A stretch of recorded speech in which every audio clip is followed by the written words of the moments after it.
The incredible scale of the bike assault points to a deepening shortage of armored vehicles in the Russian military. Russian field armies have renewed their push on Pokrovsk, a fortress city in eastern Ukraine's Donetsk Oblast. But these armies are running low on healthy infantry and even lower on armored vehicles.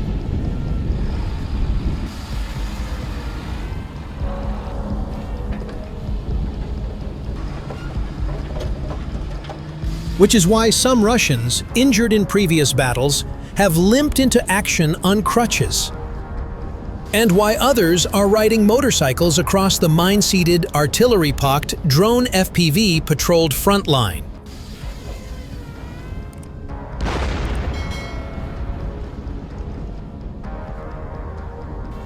On or just before Thursday, an unprecedented 150 Russian bike troops, reinforced by additional troops riding in soft-skinned, all-terrain vehicles, stormed positions held by the Ukrainian 14th Chervona-Kalina Brigade around Myrolyubivka, a few miles east of Pokrovsk.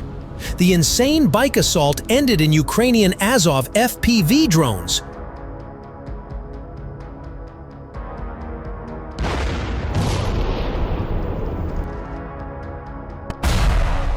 FPV drones delivered a decisive blow against waves of Russian equipment and manpower, the Center for Strategic Communication and Information Security of Ukraine reported. Despite the scale of the assault, Ukrainian troops held their ground and repelled the entire attack with discipline and precision. The Ukrainian brigade reported heavy Russian losses, including at least 240 troops killed or wounded, 96 motorcycles knocked out along with 21 armored vehicles, 2 other vehicles, and 2 artillery pieces.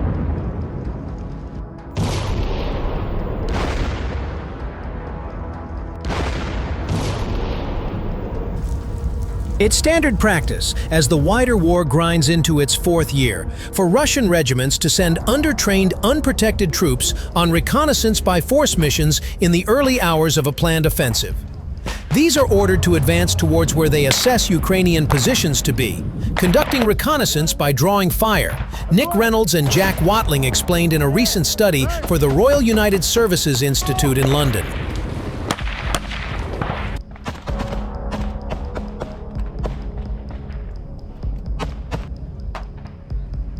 If the group encounters resistance with Ukrainian Azov FPV drones, Russian commanders assess where they believe the best lines of approach are, and in particular, where the boundaries between defensive units lie, Reynolds and Watling added.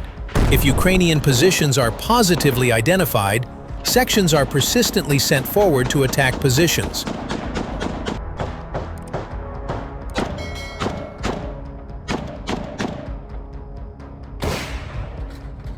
Many of these recon troops walk into battle.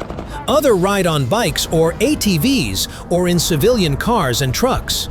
In that sense, the Myrolyubivka bike swarm wasn't unusual. What was odd was the scale. According to Reynolds and Watling, the recon probes usually involve no more than 30 people, sometimes supported by a single armored vehicle.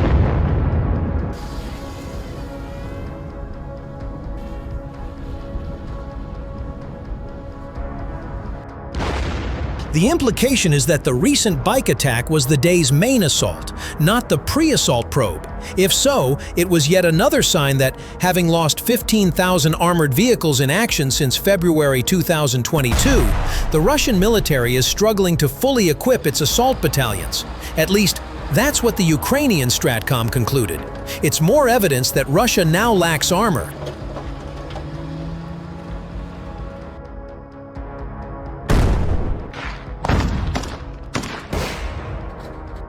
And here, Ukrainian forces are pressing hard in the Dobropilya sector, carving up Russian lines and closing the gates behind the now isolated groups. With hundreds of Ukrainian drones in the air, a third pocket of Russian forces has formed, larger than the other two combined, and time is running out for the Russian soldiers still trapped inside.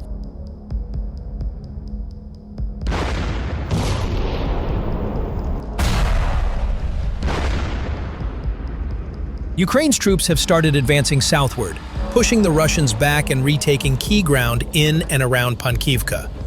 This advance was made possible due to the intensive work of Ukrainian drone operators, working around the clock to spot and destroy every movement of the Russians.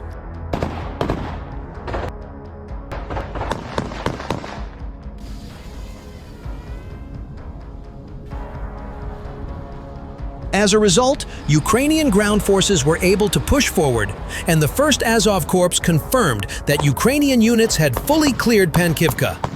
Russia tried to counter this by rushing in 4 infantry units and a Marine regiment, but Ukrainian tactics of striking reinforcements on the move are blunting every effort.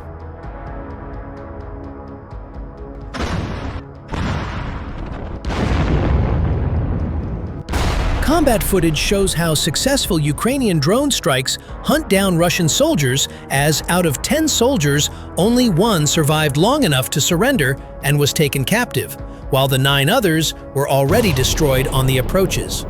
Further footage shows how a Russian motorcycle assault group was intercepted and destroyed even before reaching the front line and being able to help.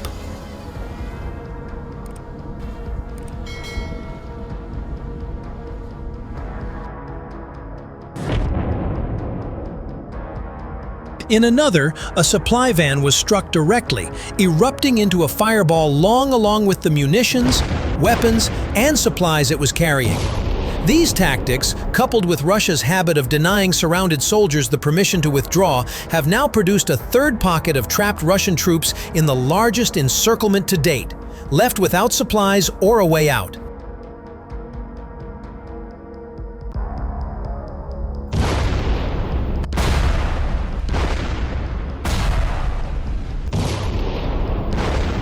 This has helped the noose to tighten around the Russian positions.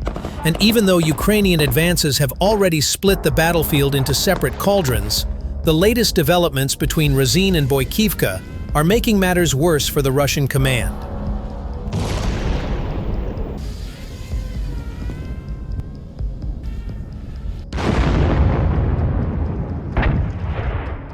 This strip of land has become a lethal gray zone. Any Russian soldier trying to move through it is immediately spotted and targeted by drones. Ukrainian operators dominate the area, preventing resupply convoys or reinforcements from breaking in and even blocking Russian soldiers from pulling back.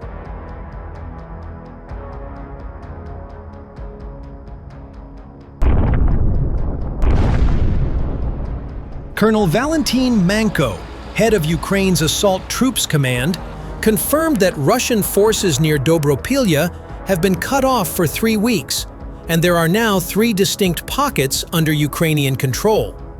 With Ukrainian drones swarming overhead and artillery covering every approach, these Russian formations face the same fate as those in the first northern cauldron that was cleared already.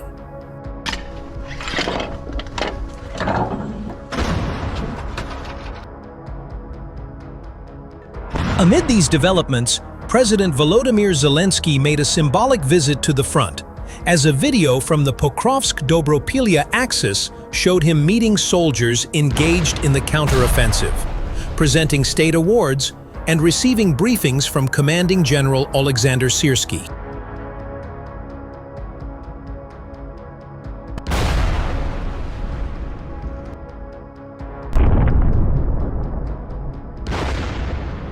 Zelensky used the occasion to underline the scale of Ukraine's progress in the latest counteroffensive operation, in which, despite tough battles, Ukrainian troops have inflicted the enemy with serious losses. Zelensky confirmed that 160 square kilometers have been fully liberated, another 171 square kilometers cleared but not yet consolidated, including 7 freed and 9 cleared settlements.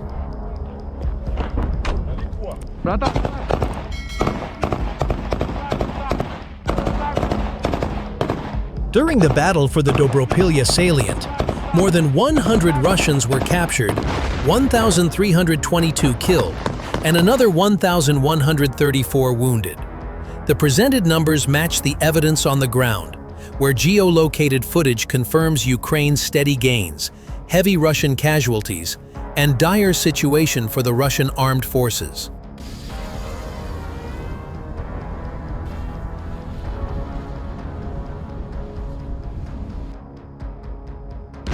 Overall, Ukraine's multi-layer campaign around Pokrovsk is combining airstrikes, drone warfare, and persistent raids against Russian depots and supply routes. Ukrainian commanders have choked Russia's to sustain its offensives.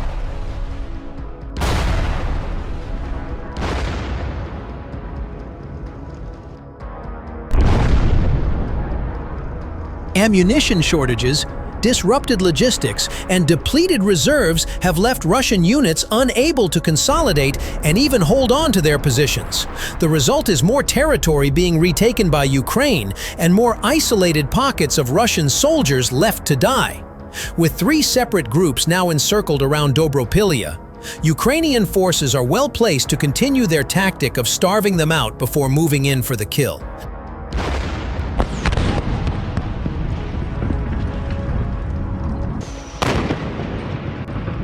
For Russia, each attempt to reinforce these doomed positions simply feeds more troops into the Ukrainian kill zones. Step by step, the encirclements and steady counterattacks are not only reclaiming land, but also dismantling the very offensive the Russian command had hoped would break Pokrovsk.